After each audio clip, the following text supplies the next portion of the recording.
By the spring of 1916, nearly 3 million men have died in the fighting. During the Battle of the Somme, 25,000 are killed in one day. Honor, patriotism, family, art, religion, morality, all these notions had once answered human needs. Now nothing remained of them but skeletons. The beginnings of Dada were not the beginnings of art, but of disgust. In a French military hospital, a young medical student, André Breton, is conducting experiments in dream analysis on his shell-shocked patients. Breton meets one soldier who insists that the war is a sham, but the bullets are only dummies. The wounds are merely makeup, and the dead are taken from hospitals and distributed at night across the phony battlefield.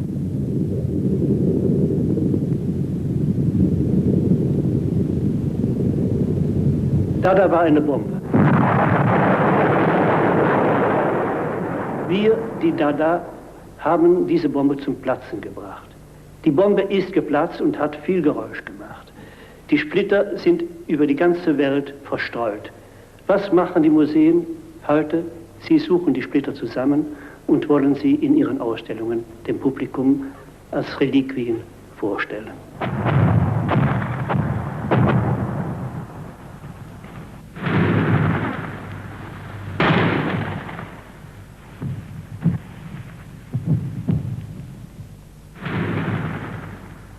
In the safety of neutral Zurich, Hugo Ball opens the Cabaret Voltaire. A group of artists and writers invent the word Dada to describe their activities. Dada thrives on contradictions. It is creative and destructive. Dada denounces the world and wishes to save it. Hans Arp from Alsace makes woodcuts and sculptures.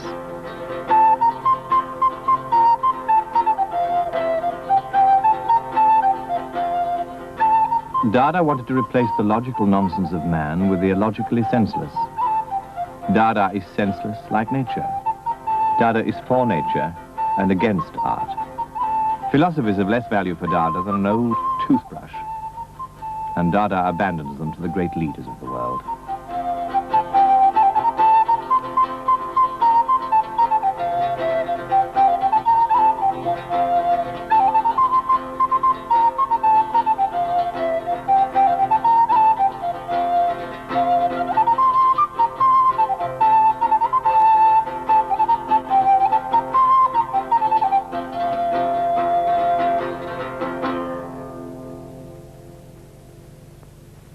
Zara from Romania writes Dada manifestos. I write a manifesto and I want nothing. Yet I say certain things, and in principle I'm against manifestos, as I'm also against principles. The principle, love thy neighbor, is an hypocrisy. Know thyself is utopian but more acceptable, since it embraces wickedness. No pity. Even after this carnage, we still retain the hope of a purified mankind. I speak only for myself, since I do not wish to convince. I have no right to drag others into my river. I am against action. For continuous contradiction, for affirmation too, I am neither for nor against. And I do not explain because I hate common sense. Some people think they can explain rationally, by thought, what they think. But that is extremely relative. Psychoanalysis is a dangerous disease. It puts to sleep the anti-objective impulses of man and systematizes the bourgeoisie. The dialectic is an amusing mechanism which guides us in a banal kind of a way to the opinions we had in the first place.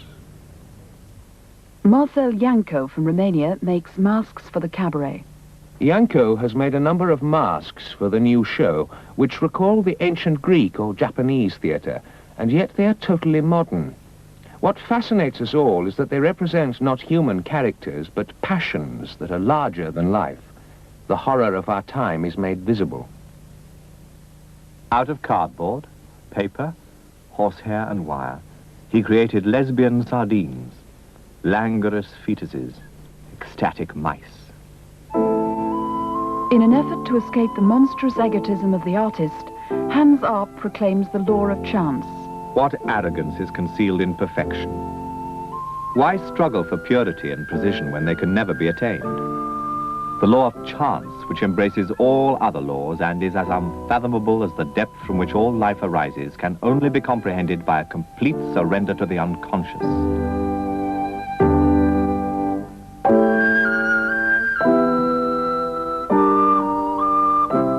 I maintain that whoever submits to this law attains pure life.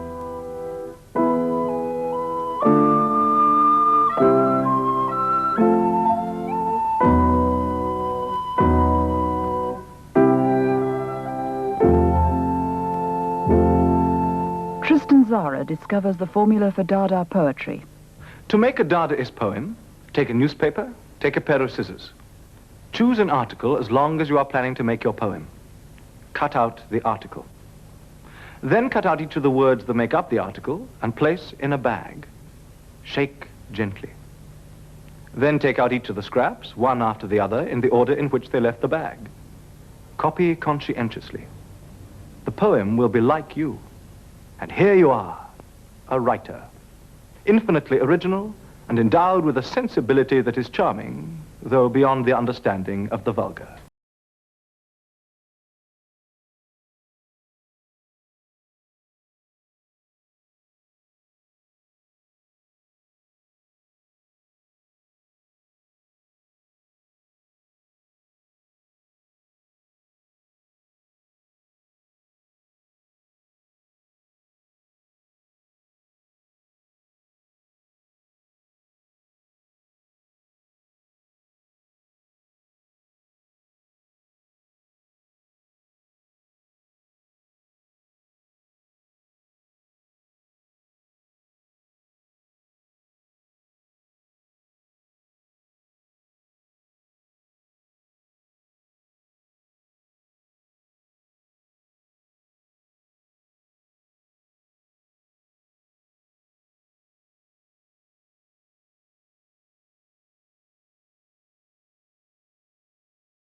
The Zurich Dadaists were the most hermetic and radical of all the anti-art artists, Marcel Duchamp.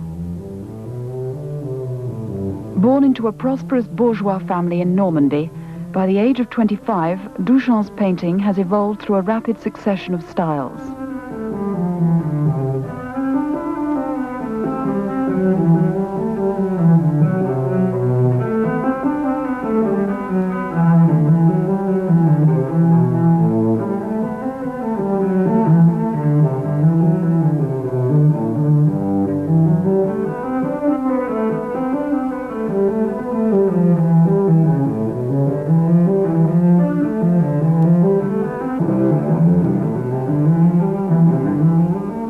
Then he reacts violently against painting as a source of pleasure.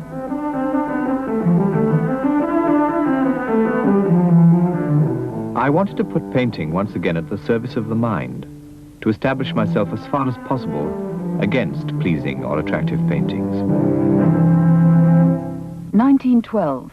Duchamp paints nude descending a staircase, an analysis of a moving figure influenced by photographic research. In one of Mare's books, I saw an illustration of how he delineated the different movements of people who fence or horses galloping. There was no flesh, only a simplified anatomy, up and down, the head, the arms and legs. 1913. Duchamp paints a chocolate grinding machine. It was there that I began to think I could avoid all contact with traditional pictorial painting, which is found even in my own nude descending a staircase. Taste is a habit, the repetition of something already accepted. Good or bad, it's still taste. But mechanical drawing upholds no taste, since it lies outside all pictorial conventions. Duchamp continues his struggle against the tyranny of taste by mounting a bicycle wheel onto a stool. Next, he selects a bottle rack from a Paris shop. He calls these objects ready-made works of art. To choose a ready-made, I had to beware of its look, because after 2 weeks you begin to like it, or hate it. You have to approach the object as if you had no aesthetic emotion. The choice of ready-mades is always based on visual indifference. 1915. Duchamp arrives in New York.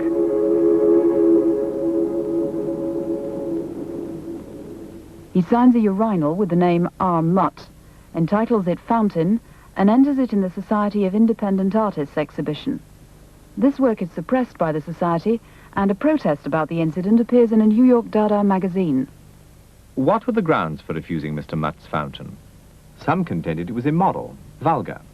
Others it was plagiarism, a plain piece of plumbing. Now, Mr. Mutt's fountain is not immoral. That is absurd. No more than a bathtub is immoral. Whether Mr. Mutt with his own hands made the fountain or not has no importance. He chose it. He took an ordinary article of life and created a new thought for that object. As for plumbing, that is absurd. The only works of art America has given are her plumbing and her bridges. In New York, Duchamp works on his large glass, the bride stripped bare by her bachelor's Eden, painting and inscribing onto a glass panel a number of forms which appear to add up to a mechanistic representation of sexuality. Duchamp's notes describe the function of each element in the glass. Bride above, bachelors below. The bachelors serving as an architectonic base for the bride. This latter becomes a sort of apotheosis of virginity. At the place where this eroticism is revealed, which should be one of the principal cogs of the bachelor machine, this tormented gearing gives birth to the desire part of the machine. The bride at her base is a reservoir of love gasoline, or timid power. This timid power, distributed to the motor with quite feeble cylinders, in contact with the sparks of her constant life, explodes and makes this virgin blossom who has attained her desire. The chocolate of the rollers, coming from one knows not where, would deposit itself after grinding as milk chocolate. The bachelor grinds his chocolate himself.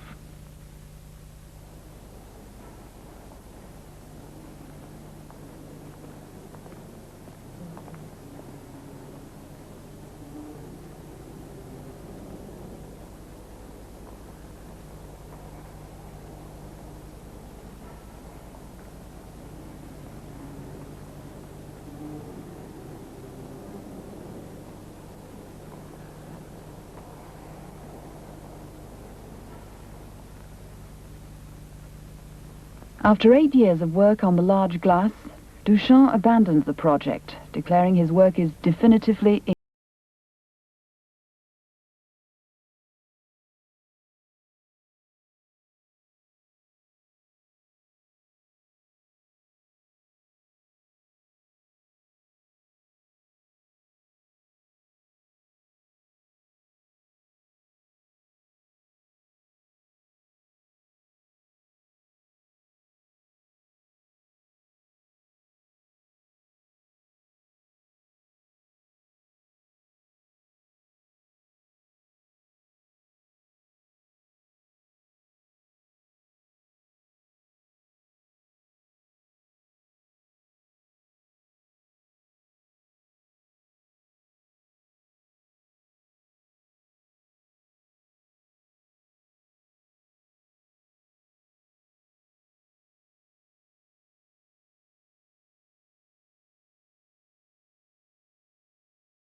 Dada include John Hartfield, George Gross, Hannah Hoch, and Raoul Haussmann, who developed the technique of photomontage. The field of photomontage has as many possibilities as there are changes in the environment. Photomontage creates from totally disparate elements a new unity, which reveals a conceptually new image of the chaos of an age of war and revolution.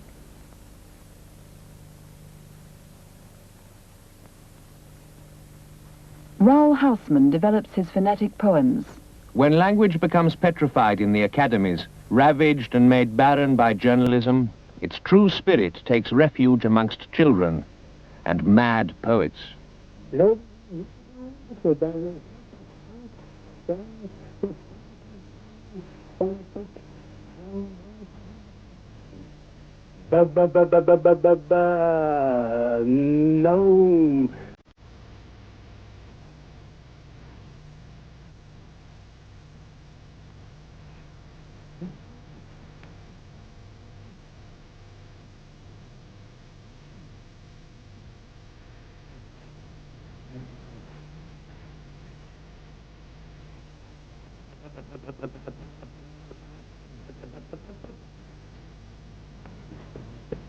No, I didn't.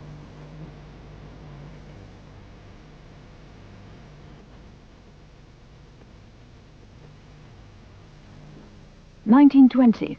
Dada in Berlin reaches its climax with the first International Dada Fair. From the ceiling hangs the effigy of a German officer with a pig's head and a placard around his neck proclaiming, "Hanged by the Revolution." The answer to the question whether or not our work can be called art depends on whether or not the future belongs to the working class.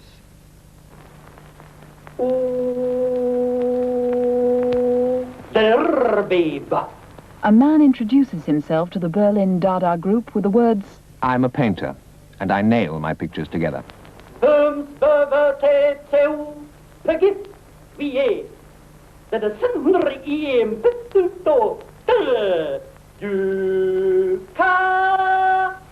He applies for membership of the club Dada, but is vetoed on account of his bourgeois face.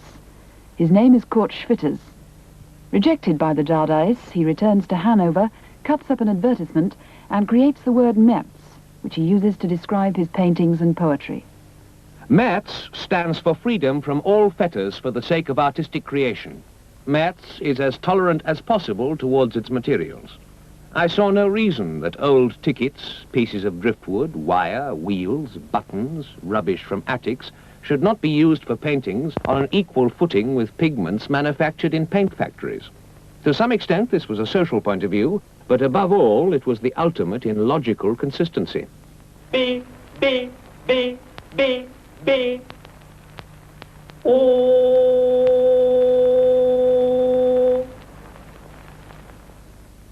In Cologne, Max Ernst and Johannes Bargeld initiate the Dada conspiracy of the Rhineland.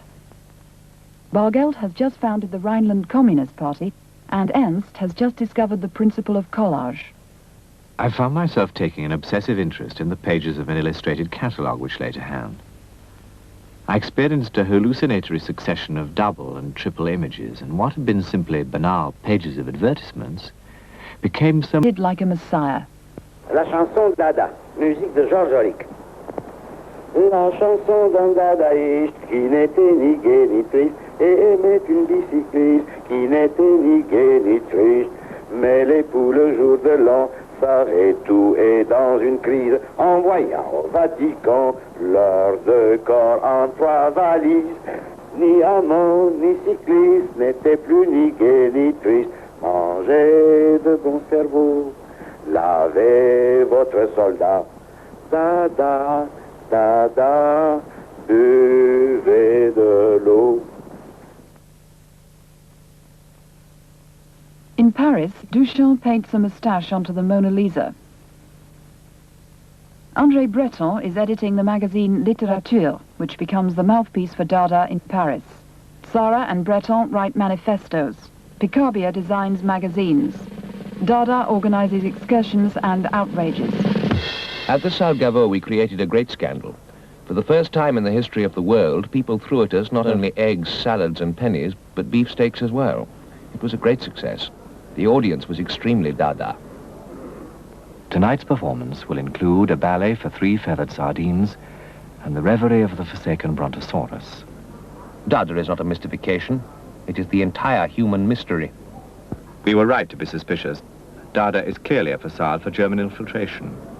Dada, a limited company for the exploitation of the vocabulary.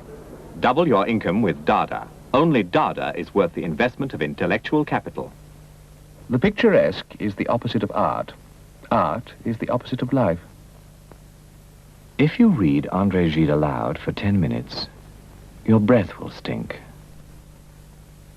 The first mechanical work of art was created by Mrs. Zara, the day when she brought little Tristan into the world.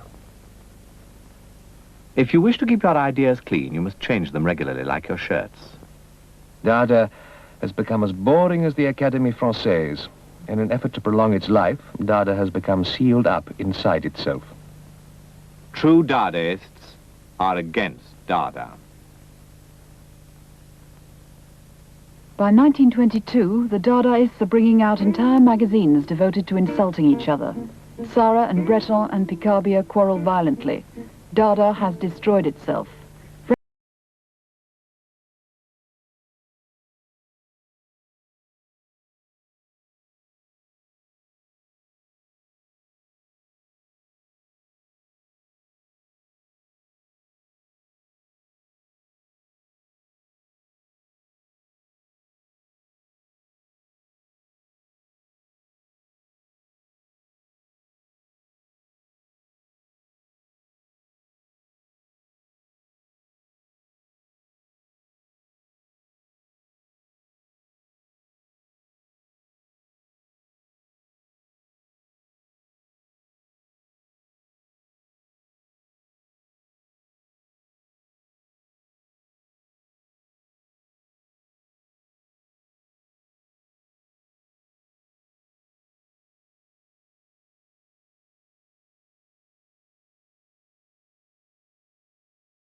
Tristan Tzara delivers a funeral oration for Dada. Dada marches on, destroying more and more. From all these feelings of disgust, it draws no conclusions, no pride, and no profit. It no longer even fights, for it knows that this serves no purpose. And here we come to the great secret. Dada is a state of mind. That is why it transforms itself according to all the events and nations it encounters. Dada applies itself to everything, and yet it is nothing. Dada is the point at which yes and no and all opposites meet. Not noisily in the palaces of human philosophy, but quite simply at street corners, like dogs and grasshoppers. Dada is useless, like everything else in life. Dada has no pretensions, just as life should have none.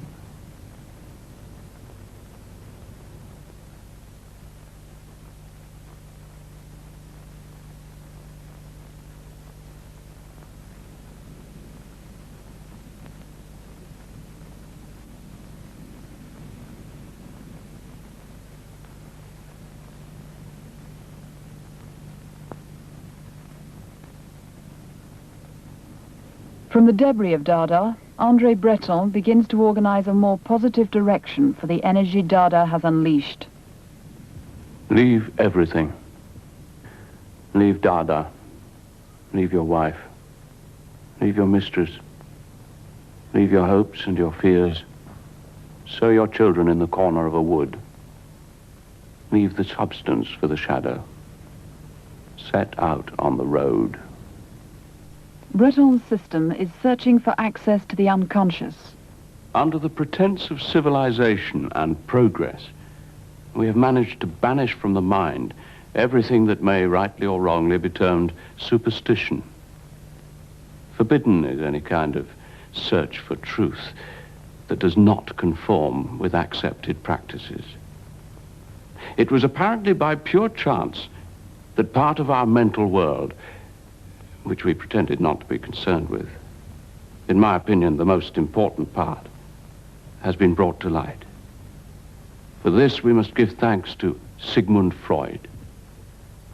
The imagination is perhaps on the point of reasserting itself, of reclaiming its rights. Breton becomes the central figure of a group of writers and artists seeking a new balance between conscious and unconscious thought. He responds to the mystery implied by Giorgio de Chirico's paintings. De Chirico writes, What will the aim of future paintings be? To create previously unknown sensations, to strip art of everything routine and accepted, to see everything, including man, as the thing itself. For a work of art to be truly immortal, it must go beyond the limits of the human. Common sense and logic will fail. In this manner, it will approach the dream and mentality of childhood.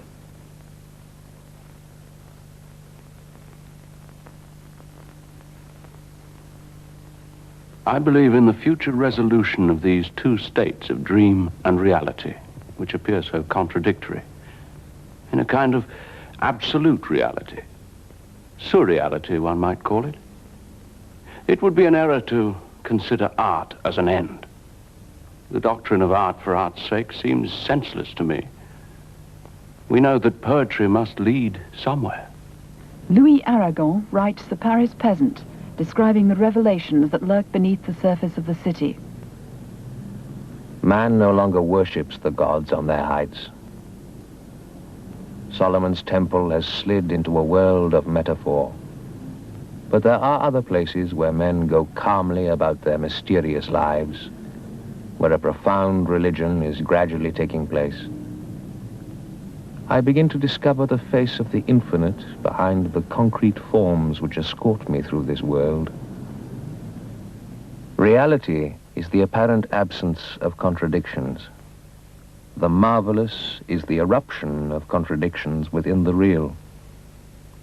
Love is a state of confusion between the real and the marvelous. When the marvelous is dispossessed, the abstract moves in. Surrealism, pure psychic automatism by which it is intended to express, either verbally or in writing, the true function of thought. Thought dictated in the absence of all control exerted by reason, outside all moral or aesthetic preoccupations. The first phase of Surrealist art is intuitive. André Masson develops the technique of automatic drawing. I begin without an image or plan in mind, but paint or draw rapidly according to my impulses. Gradually, in the marks I make, I see suggestions of figures or objects. I encourage these to emerge, trying to bring out their implications, even as I now consciously try to give order to the composition.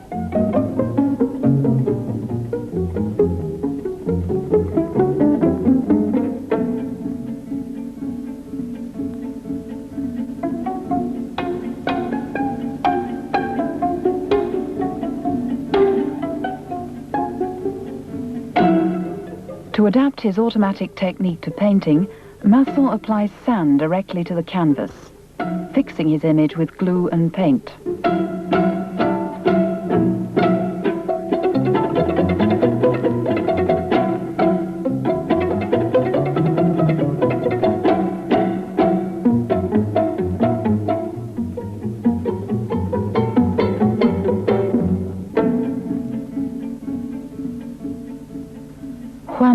Develops a system of intuitive signs within his paintings.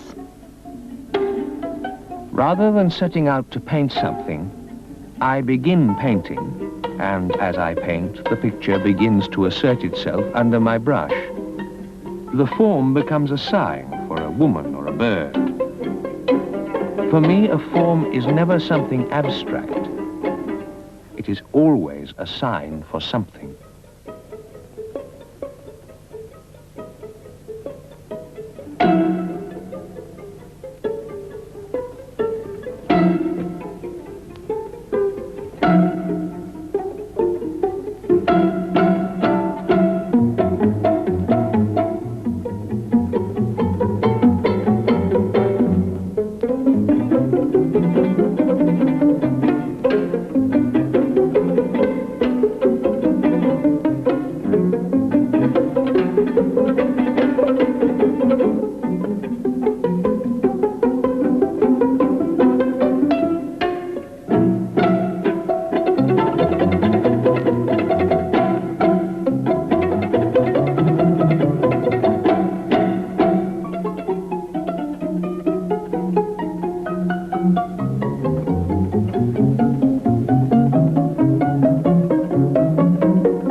Max Ernst invents frottage, creating images from the impressions of surfaces.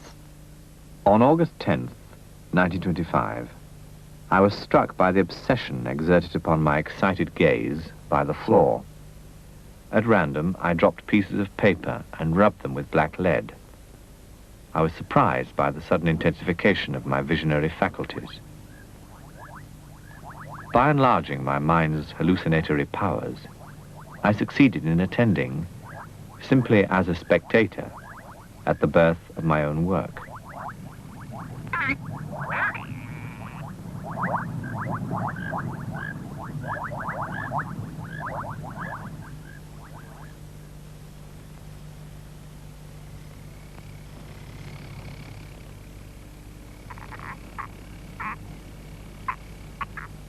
To advance their exploration of the unconscious, the Surrealists open a research office and issue their own visiting cards.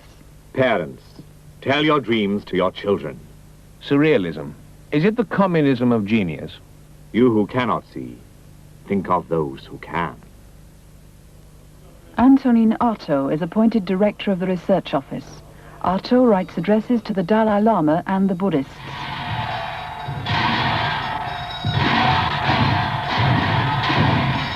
We are your very faithful servants, O great Lama.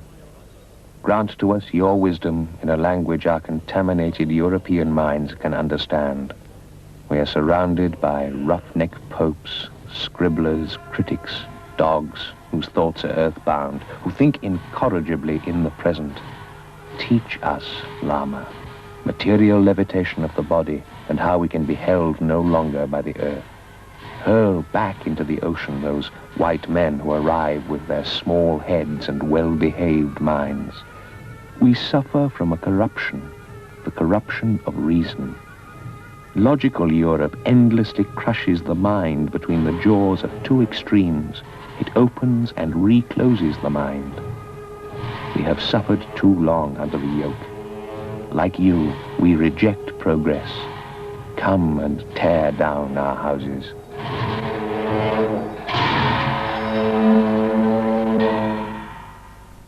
1928. Salvador Dali arrives in Paris, aged 24. He denounces Cézanne as a very dirty painter and bases his own style on pure illusionism. The illusionism of the most abjectly arriviste and imitative art, the usual paralyzing tricks of trompe-l'oeil, the most analytically narrative and discredited academicism, can all become sublime hierarchies of thought and a path to a new precision of concrete irrationality.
Duchamp invents a new identity for himself, as a woman.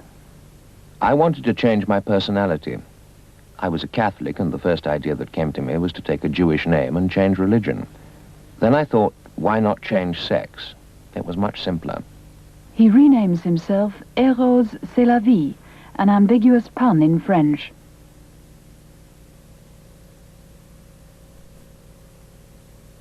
In the poetry of Paul Éluard and the photographs of Man Ray, love is celebrated as the supreme surreal moment, the ultimate fusion of the self with the other. She is standing on my eyelids, and her hair is in mine. She has the shape of my hands. She has the color of my eyes. She is engulfed in my shadow like a stone against the sky. Her eyes are always open. She does not let me sleep. Her dreams in broad daylight make suns evaporate, make me laugh, weep, and laugh, and speak, without anything to say.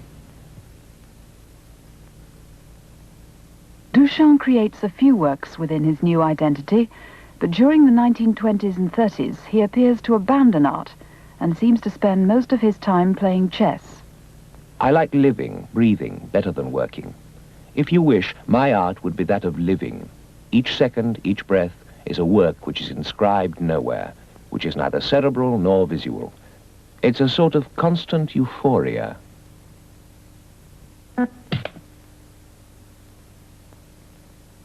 Yves Tanguy captures spiders and eats them alive. Salvador Dali opens exhibitions dressed in a diving suit. Benjamin Perret insults priests passing in the street. The Surrealist movement seems to be caught between the world of bourgeois art and the realm of irrational behavior.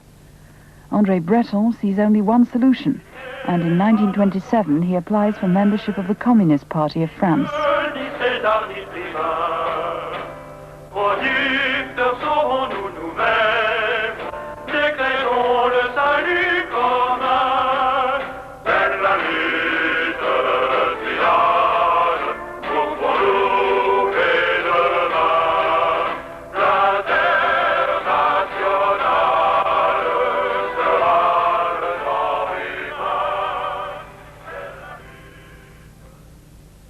Monsieur Breton, this is your third appearance in your application to join the party, and I'm afraid we're by no means satisfied.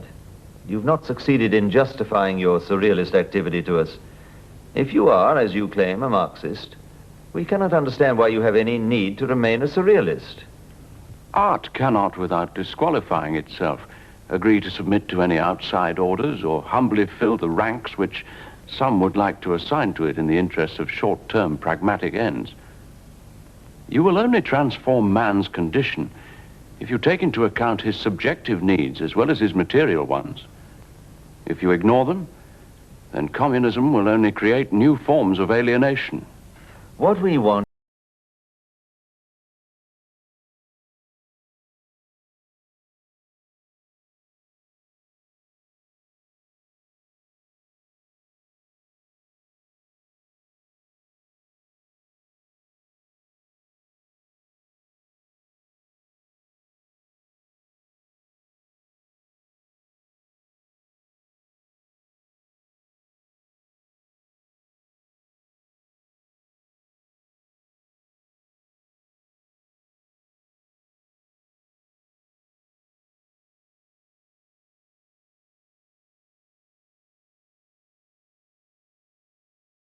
proletarian.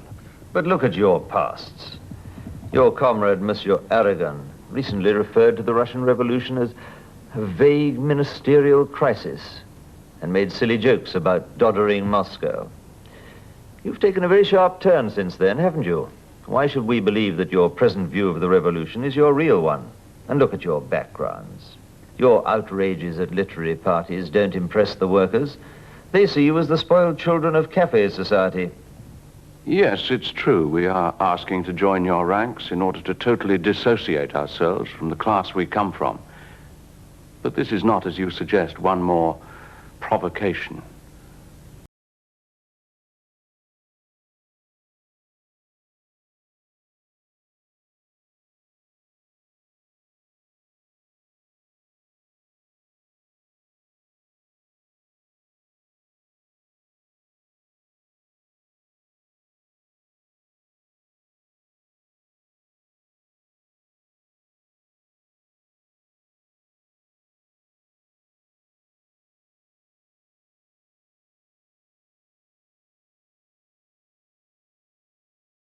Only the unclassifiable, the indefinable, is disconcerting and can be used to shake the complacency of the bourgeoisie. But think about whom you attract. It's the bourgeoisie who lap up your scandals. Your blasphemies and erotic outrages only charm the jaded palate of the anarchist set amongst the aristocracy. Don't you see that since your works are appropriated and misinterpreted, it is necessary first to make a social revolution? After that, you can think about poetic authenticity. To be anxious for such luxuries now is simply a diversion. It encourages hope where there is none. No, I cannot accept that. Of course, we regret the public treatment of our work. Of course, we do not wish for their patronage. Perhaps it is true that we are wild beasts in a cage, but that does not make us wild beasts any the less. You seem to be saying, on the one hand, that we should create propaganda for immediate consumption by the masses. Against this, we say that any revolutionary message that is embodied in a conservative form cannot have a revolutionary effect. And on the other hand, you demand that the mind and imagination must abdicate until the revolution has been accomplished. And against this, we would say that even if our work does not immediately help to precipitate the revolution, the job of interpreting man's condition is indispensable to building the post-revolutionary world. Every mistake in the interpretation of man involves a mistake in understanding the universe and becomes an obstacle to its transformation.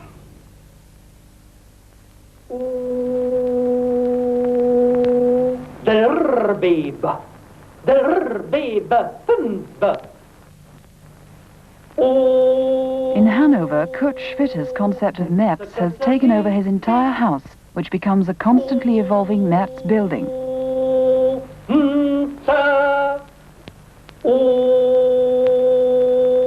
Schwitters continues to create Metz magazines, Metz collages, and Metz poetry. Lanke oka, oka, oka, oka. Lanke torgel, pi pi pi pi pi, tsuka, tsuka, tsuka, tsuka. Lanke torgel, brum, brum. Lanke torgel, tiulen trill. Lanke torgel, tiu iu, tiu au, tiu iu, tiu a. Tiu iu, tiu au, tiu iu, tiu o. Tiu iu, tiu au, tiu iu. Lanke torgel, oka, oka, oka, oka. Lanke torgel, rum, rum. Lanke torgel.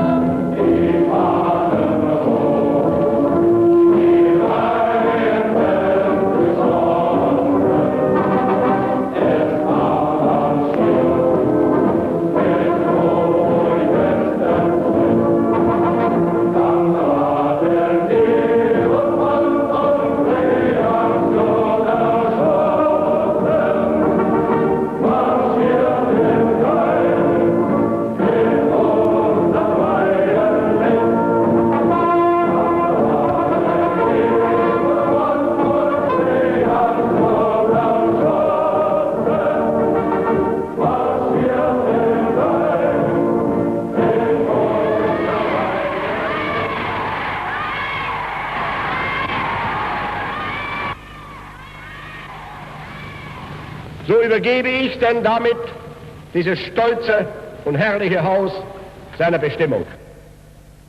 In Munich, Adolf Hitler opens the National Socialist Museum of Pure Aryan Art.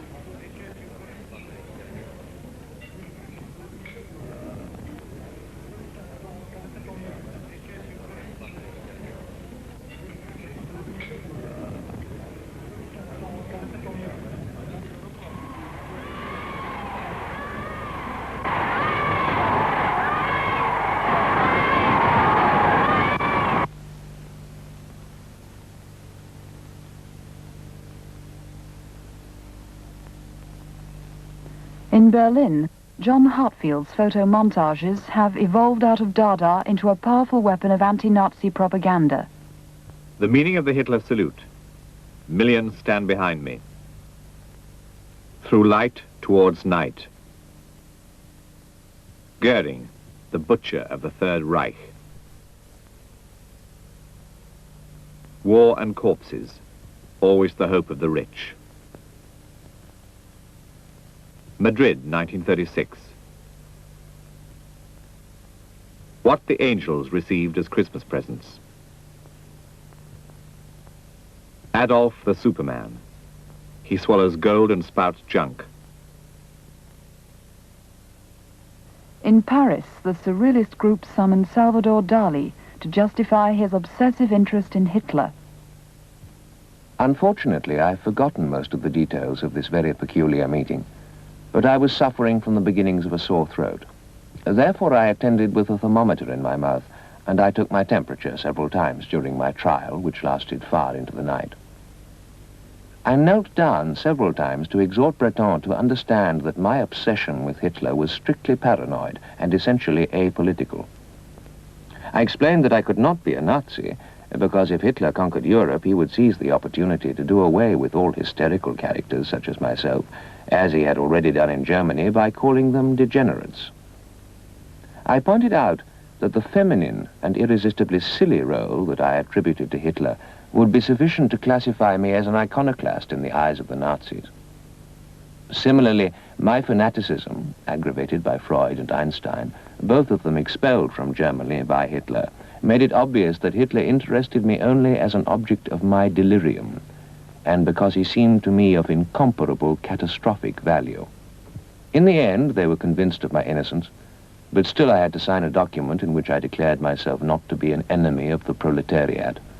I signed without any qualms, since I have never had any feelings either for or against the proletariat. 1938. Man Ray photographs the mannequins created by the Surrealist group for their Paris exhibition. This is the last Surrealist event before the outbreak of war.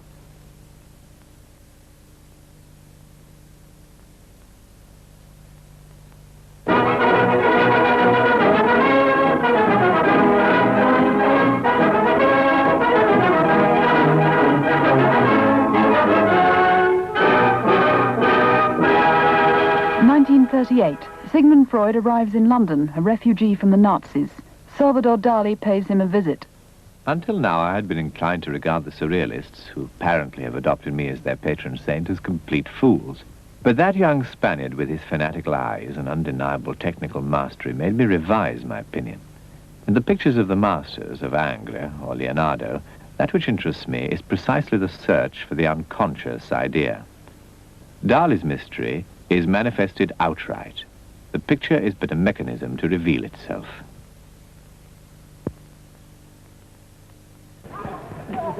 Mexico is about the only land that will have him.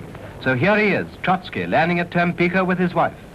Once Lenin's army, he's dodged about from country to country, and one after another the men on trial in Moscow confess that they've been plotting under his direction. But Trotsky himself finds a refuge.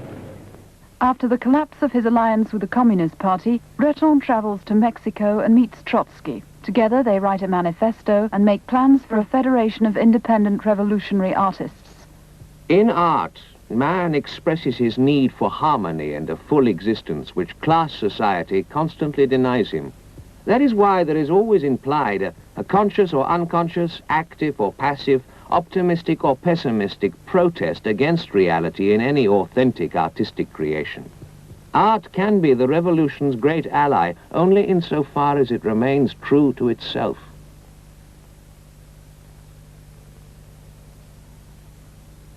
The Federation is short-lived. By 1940, Trotsky has been murdered, and many of the Surrealists have fled from the German invasion. These artists in exile in New York include André Breton, Marcel Duchamp, Max Ernst, Salvador Dali, Yves Tanguy, and André Masson. During these years, Max Ernst paints a series of visionary landscapes.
While the Surrealists work in America, many of their former colleagues have joined the French resistance.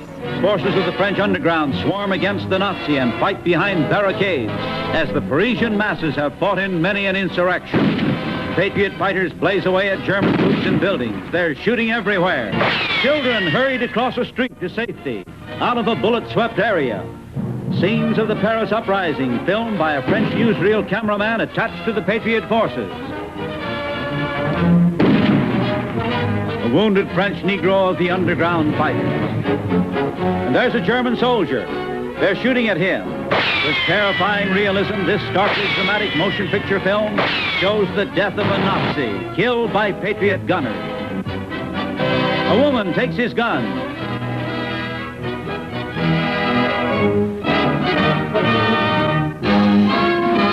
Vive la France! The shout rings from every throat. De Gaulle, symbol of free France. And resurgent Paris cheers to the strains of the Marseillaise.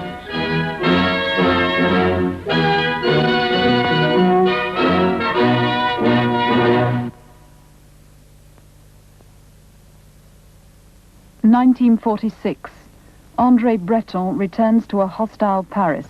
The committed writers who have fought against the Nazis regard surrealism with scorn. Jean-Paul Sartre writes, The originality of surrealism lies in its attempt to appropriate everything: metaphysics, the aristocracy, parasitism, alliances with revolutionary groups. The fact is that when the time for action came, none of them were prepared to act. Some of them killed themselves. Others are in exile. Those who remain are in exile amongst us.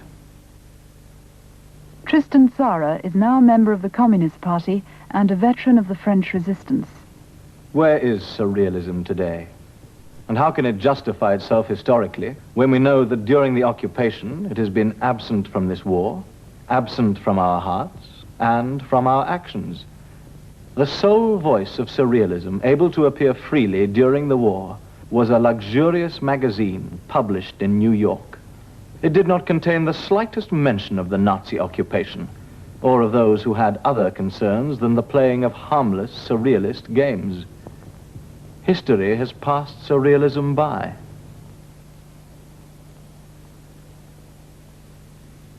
Jean Arp is not impressed by the political commitments of his former Dada colleagues.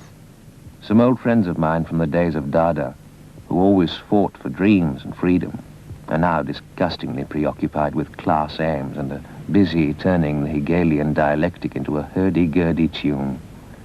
Conscientiously, they mix poetry and the 5-year plan in one pot, but man will not allow himself to be transformed into a scrubbed, hygienic numeral. It is hard to imagine how the greatest individualists can come out for a termite state.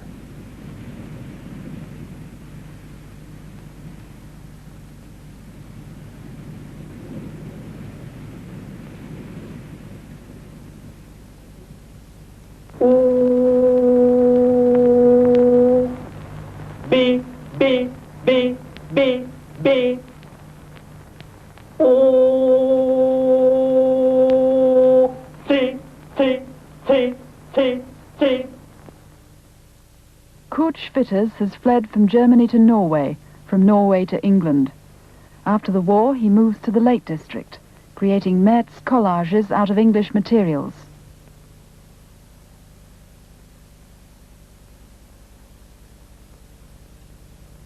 In a barn near Lake Windermere, Schwitters begins work on a new Metz building, although he is ill and impoverished.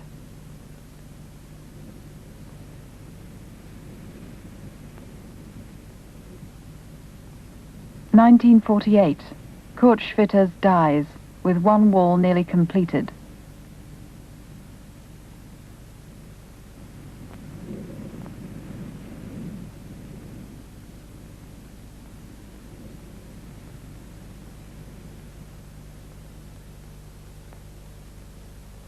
Dada hat gelebt und hat schon zu seinen Lebenszeiten gesagt, wenn die Zeit kommt, werden wir gerne und freudig ins Grab steigen. 1954. Max Ernst is awarded the painting prize of the Venice Biennale. When he accepts it, he is expelled from the Surrealist group.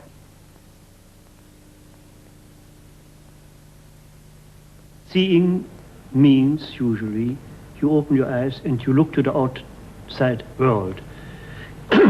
You can see another way. You close your eyes and you look into your inner world. And I believe the best to do is to have one eye closed and to look inside, and this is the inner eye. With the other eye, you have it fixed on reality, what is going on around in the world. If you can make a kind of a synthesis of these two important words, you come to a result which can be considered as the synthesis of objective and subjective life. The inner world and the outer world work together to make me a revolutionary painter. And when I paint, I feel absolutely free. The one big danger is that you lose your mind. Madness is always in the background and menaces you. I was born with a very strong feeling of freedom, liberty. That means also with a very strong feeling of revolt. Revolt and revolution is not the same thing. But when you are born into a period where so many events invite you to get revolted and throw over what is going on in the world and be disgusted with it and so on, it is absolutely natural that the work you produce is a revolutionary work.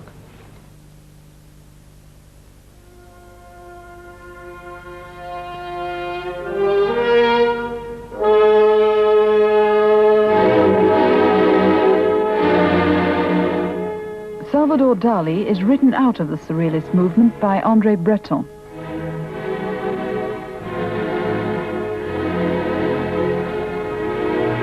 His undertaking was spoilt by his ultra-retrograde technique and discredited by a cynical indifference to the means which he used to advertise himself.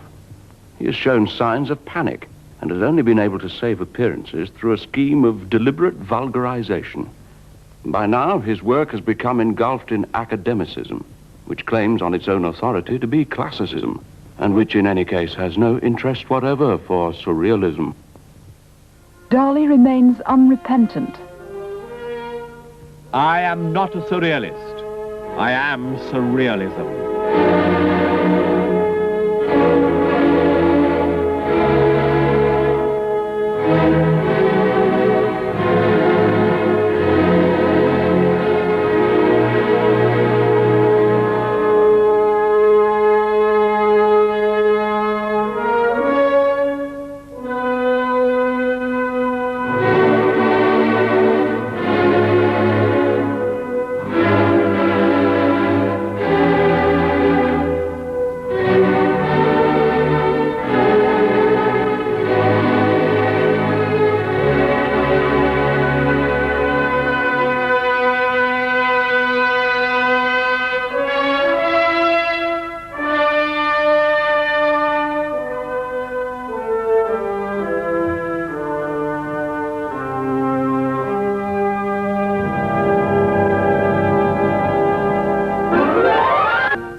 After the war, André Breton has parted company with many of his former friends.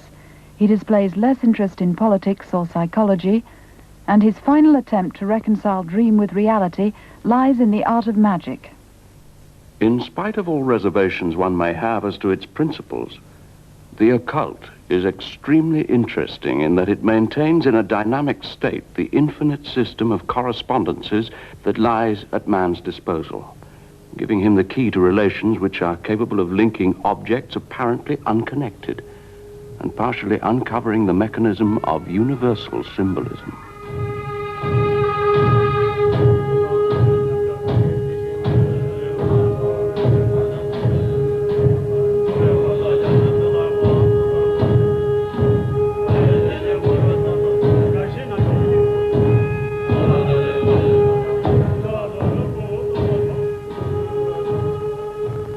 In Brussels, René Magritte continues to paint in his prosaic style. The other day, someone asked me what the relationship was between my life and my art. I couldn't really think of any, except that life obliges me to do something, so I paint. I do not believe that man decides anything, either the future or the present of humanity. A universe of chance? I don't know. Unknown forces? I hate talking about that because it doesn't mean anything, like talking about symbols. I think we are responsible for the universe, but this does not mean that we decide anything. Cause and effect? That's determinism, and there again one would have to believe in it. If one is a determinist, one must always believe that there is a cause which produces the same effect. I am not a determinist, but I don't believe in chance either. It serves as still another explanation of the world. The problem lies precisely in not accepting any explanation of the world, either through chance or determinism. I am not responsible for my belief. It is not even I who decides that I am not responsible, and so on to infinity. I am obliged not to believe. There is no point of departure. Breton remains fiercely hostile to the way in which surrealism is increasingly debased to describe any work that seems weird or fantastic.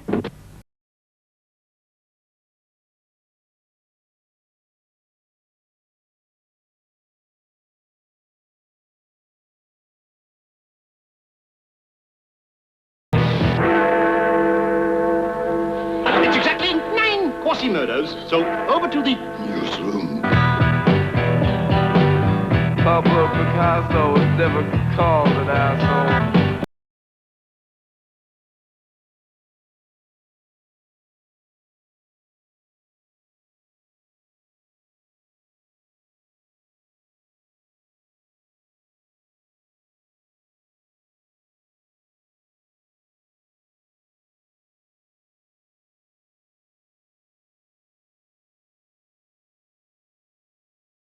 To Adolf Hitler for... Frei, Hundegenieß!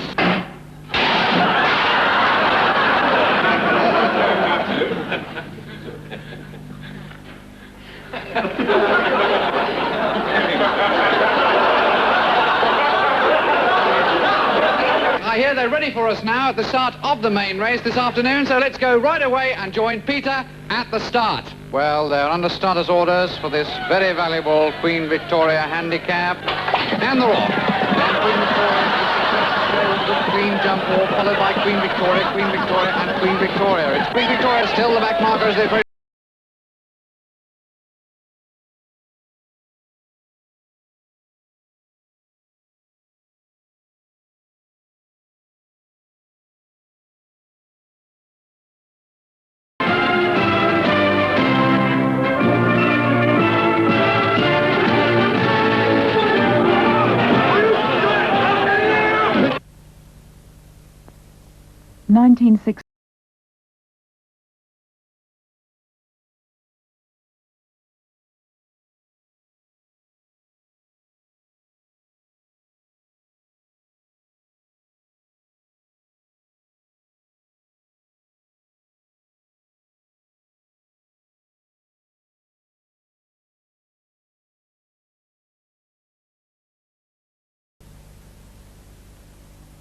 On the death of his friend, André Breton, Marcel Duchamp says, I have never known a man who had a greater capacity for love.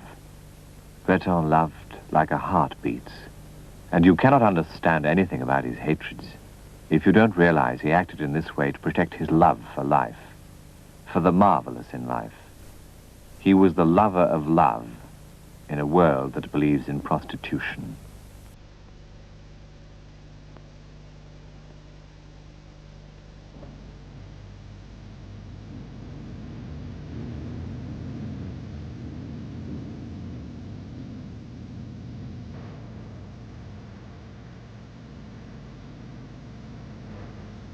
During the 1960s, Marcel Duchamp's work attracts the attention of younger artists, and he is described as the most radical thinker of modern art, with an influence which is rivaled only by Picasso's.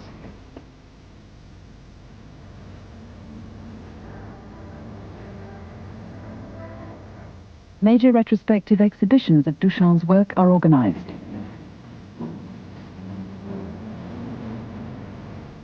Since many of his early works have been lost, replicas and multiple editions of them are made. The large glass has been cracked, but 2 reproductions are constructed.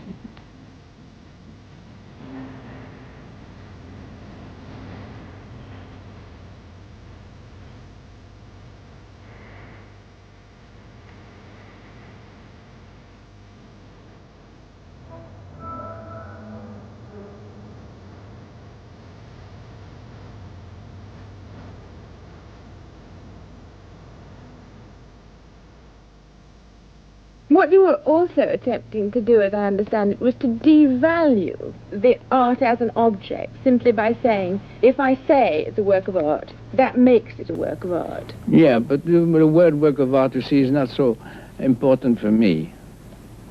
I don't care about the word art, because it's been so,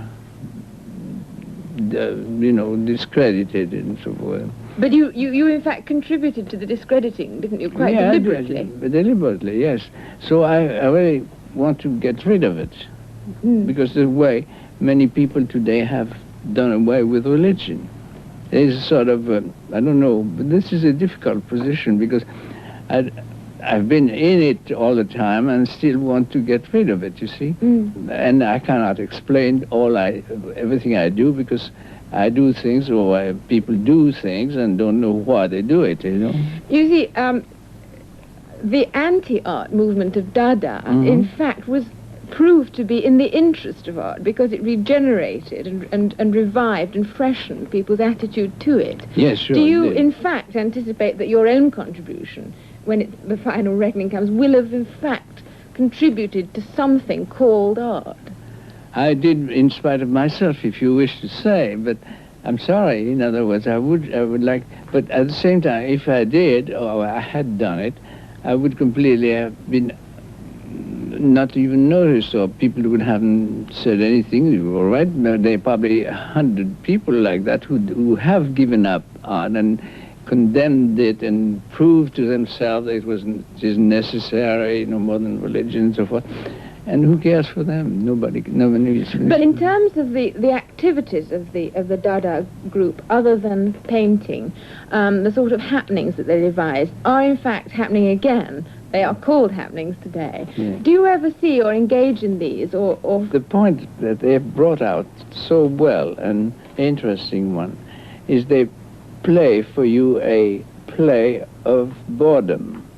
It has been, I'm not discovering that, but it's very interesting to have used boredom as a name, aim to attract the public. In other words, the public comes to a happening not to be amused, to be bored.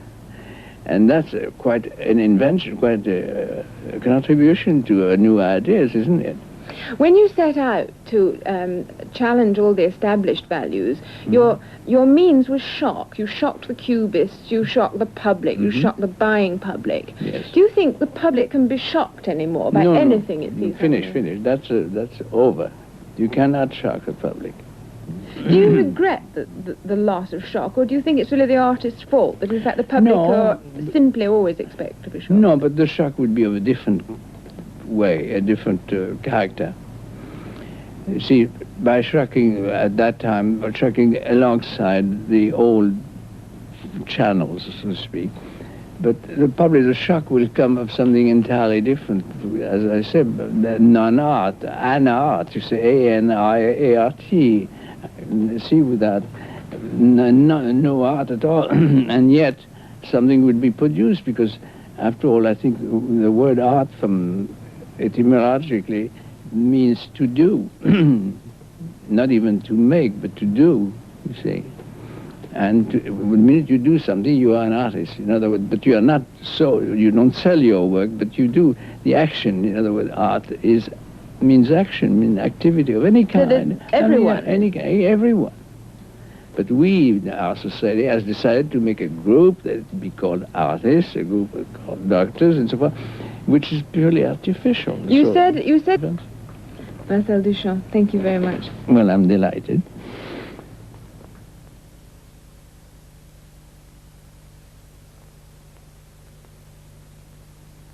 In 1968, Marcel Duchamp dies.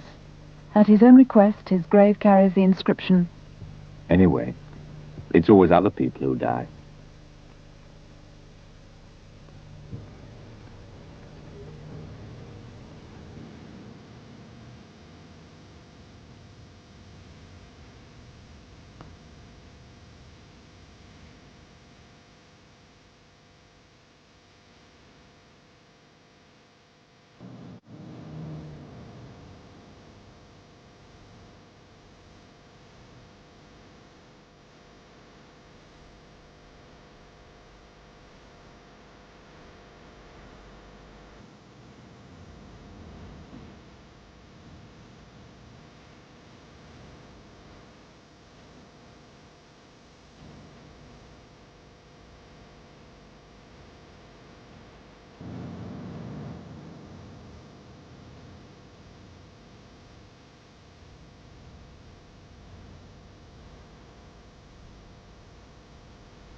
Right now, stay with us as the Surreal Eye continues with Jean Cocteau's brilliant 1931 film Blood of a Poet. It's coming up next here on 13 WNET Newark.